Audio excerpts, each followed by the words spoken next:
谢大自然的馈赠。二手瑕疵汉堡。因为我也老大不小了，我也40岁了。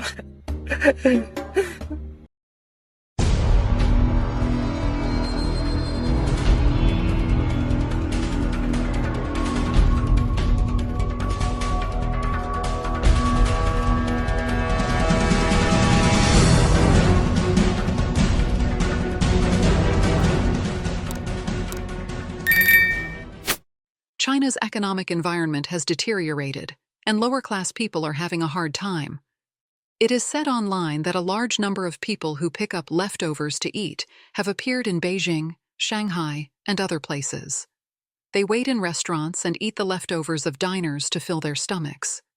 This phenomenon has attracted the attention of netizens, and some netizens have directly ridiculed the hungry socialist golden age. Recently, a post from the mainland went viral on social platforms. The poster, Happy Snow Treasure, said that at 10 o'clock in the evening, the Kentucky Fried Chicken, KFC, in Zhujiahui, Shanghai, was full of corner squatters. Most of them were sleeping on the table or sitting and looking at their mobile phones. There were men, women, young and old, and they were dressed neatly. Once they found that a guest had finished eating and left, they would quickly go over to check the plates to see if there were any leftovers, and drink the drinks too. It was truly unexpected that it was in Zhujiahui in 2024. In this regard, many netizens also left messages to confirm. I saw something similar when I was in Shanghai. I was a little shocked when I saw it for the first time. I saw it in KFC in Shuhui District, Shanghai, in 2023. Some people picked up the leftovers of customers and ate them. KFC staff did not stop them. Last week, I had just left KFC with my friends after drinking coffee and afternoon tea. A man among a group of Shanghai aunts and uncles sat on our seats and looked through our food to see if there was anything left. Maya Lin. This phenomenon has existed for a long time. It was still white-collar workers in office buildings. At that time, they bought a house and paid the mortgage every month, so they went to food stalls to eat leftovers to save money. Alas, the phenomenon of picking up leftovers to eat has long appeared in Beijing and other places. Provence Gangster account said, Beijing's 24-hour McDonald's has had such a group for more than a decade. They are not dressed decently but just stay overnight. According to my observation, they are more like petitioners. I heard that in about 2019, all real and fake beggars or homeless people in Beijing were taken away for organ matching. Akalin Hamura said, a few years ago, a bunch of grandpas and aunts were doing this in IKEA in Sanyuanqiao, Beijing. The rainy night when my husband walked out for his mistress. There are quite a lot of people like this in Beijing, eating at McDonald's, eating at black kiln factories. I have encountered more than 1 or 2 times. Joey Crazy said, including Starbucks in many places. When I went back to Wuhan, many Starbucks also had a lot of people who were always carrying it. Leo said, this should be the case in McDonald's all over the country. It is warm in winter and cool in summer and is the best place for homeless people. There have been news reports before, and netizens praised the company for its compassion. Other netizens left messages. IKEA also has it, picking up other people's leftovers to eat. How hard it must be to do this. Eating other people's leftovers in public is already a helpless kind of person. There were many before the epidemic. No tragedy in China can shock people. It's too common. A large number of vagrants are homeless in Beijing, Shanghai, and Guangdong. The collapse of China's economy is unimaginable. The people are suffering. Workers are exhausted and crying. The unemployed sleep on the streets. Young people go to pick up garbage. The iron rice bowl companies are laying off employees, and even civil servants are cutting their salaries. It is reported on the internet that a large number of vagrants have appeared in Beijing, Shanghai, and Guangdong. They are homeless and sleep on the roadside and under the bridge. Sometimes they are driven away by ruthless CCP law enforcement officers. There is a crying wave of unemployment on mainland social media. According to Radio Asia, on social platforms such as Douyin, Kuaishou, and Xiaohongshu in mainland China, many users share their experiences.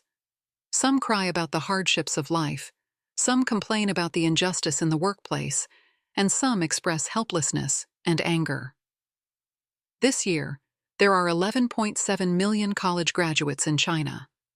According to many people, the actual employment rate of college students this year is about 50%, which is lower than last year. Many companies have started to lay off old employees. Kai Shenkun, a senior financial commentator, said that China's current unemployment problem has not yet reached its worst time. I think the unemployment problem will become more and more serious.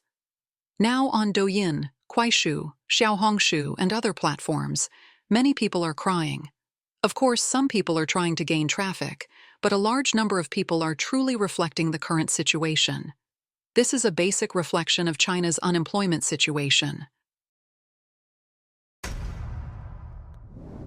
In recent years, China's economy has been sluggish, and local governments are under tremendous financial pressure. There have been frequent reports of civil servants having their salaries cut, with bonuses and allowances being cancelled. Some units cannot even guarantee basic wages, including police stations. Since 2022, China has seen a wave of civil servant salary cuts. At that time, the main affected areas were the economically developed southeastern coastal provinces, where civil servants' bonuses and allowances were drastically reduced. As China's economy continues to decline, police stations in some central and western provinces can't even pay police salaries. Mr. Chen from Hunan told Reporter that local governments at all levels are now in debt, and many government departments can't even pay salaries. He said, "We provide services to the police station, and the police station staff joked that we are freer than they are, as they have to work overtime at night. I said that overtime work has overtime pay, and they said there's nothing. They haven't been paid for several months. They can't complain about this outside, and they can't talk about it on WeChat. If you mention it, you'll be fired for violating political discipline. They try not to let people know." Mr. Luo, who is familiar with mainland politics and the economy, said, "I have a friend in Taizhou who said that many units in their Taizhou government are now unable to pay wages and are cutting salaries and laying off employees. In the first half of the year, I heard that auxiliary police were fired for not being able to pay wages. This is normal in China's current situation. Police make money through fishing enforcement. To increase revenue, local governments frequently send police to conduct fishing enforcement and impose high fines on drivers, vendors, and shop owners." China Business News reported that in 2023, fines and confiscations in 7 provinces in China increased significantly, with Chongqing and Beijing increasing by 22.4% and 21.9%, respectively. Mr. Fan from Henan said that police cars have been active recently, and the government relies on them to make money and plunder the people's resources. Criminal detention is popular now. Even if the matter is minor and not enough to be sentenced, it can still result in detention for several months, and the net is getting bigger and bigger. He said that the police rely on arrests for rewards, and the number of people detained in detention centers has increased in recent years. When the case is brought to trial, the person handling the case is reminded to pay the money. Usually, the family is asked to pay the insurance premium. The person is released for 1 or 2 months. If they are arrested again, they will not be released. They will go through the procedures and wait for sentencing. Mr. Fan said that now, with local governments having no money, the police are everywhere to make money, and some even fabricate cases to make money. He cited an example. The boyfriend of a woman in Pu'er, Yunnan, used to do business in Myanmar. He used her ID card to apply for a card to help others transfer money. As a result, the police found that the money was not clean. Later, the woman was arrested by the Hebei police, and the Henan police also found them, so the two sides began to compete for the case. In the end, Hebei handed the woman over to Henan, and the man was detained in Hebei. Wu Xiaoping, a human rights lawyer living in the United States, said that the fiscal revenue of various provinces in China is essentially negative now, and the possibility of the police not getting paid is relatively high. Similar problems have been exposed in many places. Entering 2025, the Chinese economy remains in a serious recession, with layoffs and unemployment occurring everywhere. Walking through major cities such as Beijing, Shanghai, and Shenzhen, you can see numerous homeless young people living precariously under bridges, in pedestrian tunnels, and even in sewers. The middle class on the mainland is also becoming poorer, with many families tightening their spending and saving by purchasing leftover food boxes from restaurants at low prices each day. The trend of consuming leftover food blind boxes is spreading rapidly and has become an inevitable phenomenon in mainland China today. At 3 p.m. on January 1st, 2025, the last restaurant also closed down. I just laid off all the employees, and I promised them that I would settle all their wages before the 8th, including water, electricity, rent, and employee wages, which total about 500,000. Half an hour ago, I made more than 20 calls, but there was still no solution. To be honest, I don't know what to do. I really don't know what to do. After working hard for more than 10 years, now even the last bit of hope is gone. As the mainland economy deteriorates, people's incomes are falling.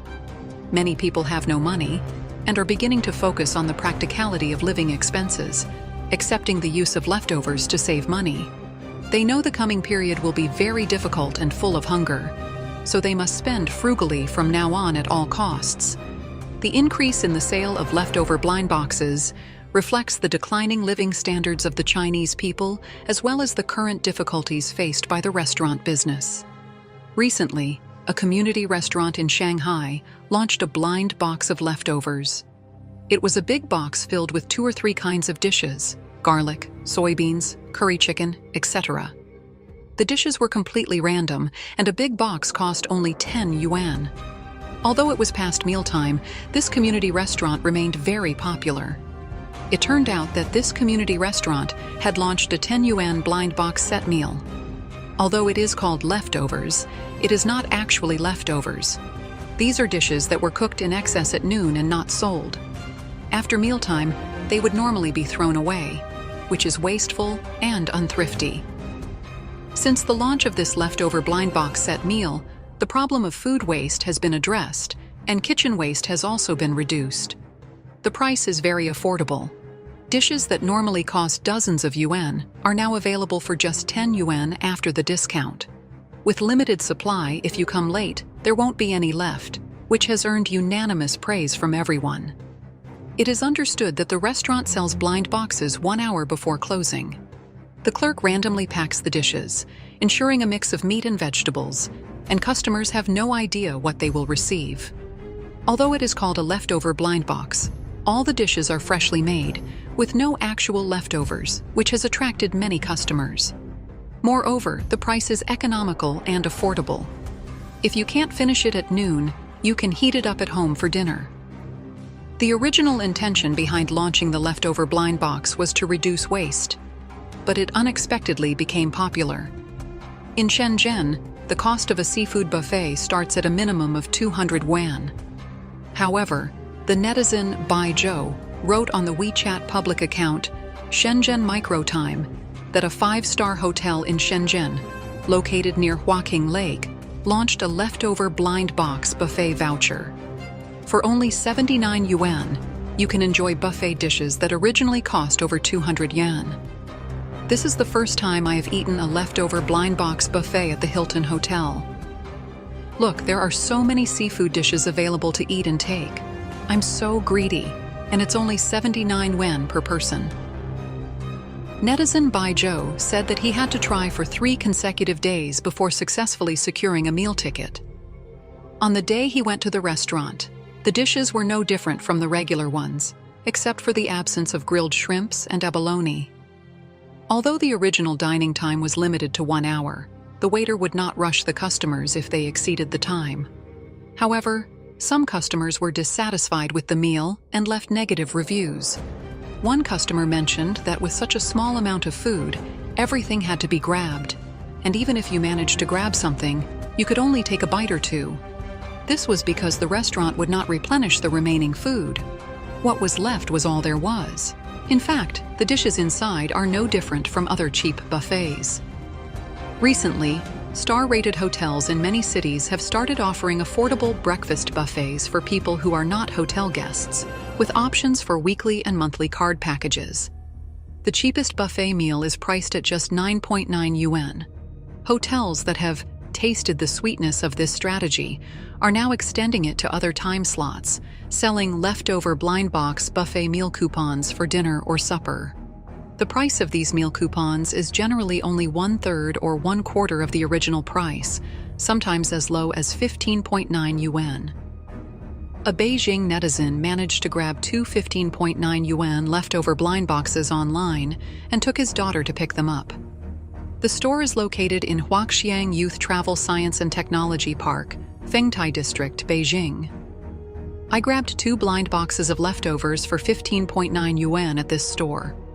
What was different from my previous purchases was that in other stores, I simply reported my meal number, and the clerk handed me the meal. But here, the clerk not only handed me the meal, but also introduced the name of each bread, the ingredients, and how to eat it in detail. He did not treat me differently just because I bought a leftover blind box. For me personally, the experience was very good. The shop assistant even offered me freshly baked bread to taste, and it didn't feel like she was trying to sell it to me. It felt like someone at home had just made it and was asking you to break off a piece to try first. I wonder if you can understand my description. This store gave me the impression of being exquisite. It doesn't matter whether you buy something or not. It's neither overly enthusiastic nor indifferent. This is the kind of store I would be willing to purchase from at full price, even if there are no leftover blind boxes available in the future. This blogger posted a video titled, "Is it delicious to eat leftovers in Shanghai?" He mentioned that he ordered a leftover blind box, which included one meat dish and two vegetarian dishes, for 15.9 yuan. He thought it was quite cost-effective, although the store was a bit far from his home. He said he had to bike 5.8 kilometers to get there. Leftover blind box. It was still a little warm, with eggplant box, fried fish, scrambled eggs with tomatoes, and unpeeled tomatoes. It was delicious and fresh. I tried the eggplant box, which had a layer of meat inside. I rode 4 kilometers and took the subway for 3 stops. When I got home, the food was still warm, and the surface was crispy. Because the sign said sweet and sour pork ribs, I was looking forward to eating sweet and sour pork ribs, but they didn't include it. I have reservations about the taste of this fish. Personally, I don't particularly like it. I tried a bite of the duck leg. It was too hard. I left some for later. After eating, I summarized that Chinese people might be more sensitive to leftovers, so I changed the name to Magic Bag. In fact, these dishes are like this one. I saw the aunt prepare them on the plate for me on the spot. They are not leftovers from the day before or the morning, but are relatively fresh. I invested 700,000 yuan in Shandong, and the 300 Ping barbecue restaurant opened for 3 months.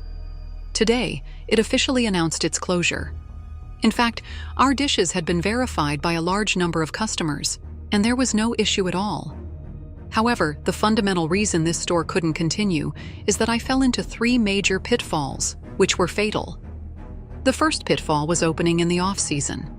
The peak season for grilled meat in Shandong is only June, July, and August. Once the temperature drops in winter, there are few people on the streets. My store opened on October 1st, and the turnover dropped sharply after winter. No matter how good the product is, without new customers, how can old customers come back to buy again? The second pitfall was site selection. Based on my experience in site selection over the past 6 years in catering, if you choose a low-end location in a first-class business district, there will be no problem as long as the traffic is managed well. But I ignored the consumption downgrade, and customer spending habits had changed. Everyone has less money in their hands. It's not easy to go out for a meal. They would rather visit the stores they've eaten at before than try a new one, fearing they might regret it. The third pitfall was over-reliance on traffic, while ignoring cost-effectiveness. When competing with big brands, you lose without cost-effectiveness. It wasn't until today that I realized we did a good job with traffic, but the problem was conversion. Old catering professionals should understand what I mean by these 3 points. The wave of restaurant closures is really happening. Can you imagine what happened on Friday? I didn't have a single table for dine-in and only completed a dozen takeout orders. The takeout sales probably didn't even cover the rent. In mid-October, during National Day, the business was cut in half after that period. Then in November, it became unsustainable. I made a turnover of tens of thousands of yuan in November, which averaged out to about 500 yuan a day, barely enough to cover water, electricity, and rent. But the salary I paid my aunt was just enough for my retirement expenses, so I don't know if I should stick with it now.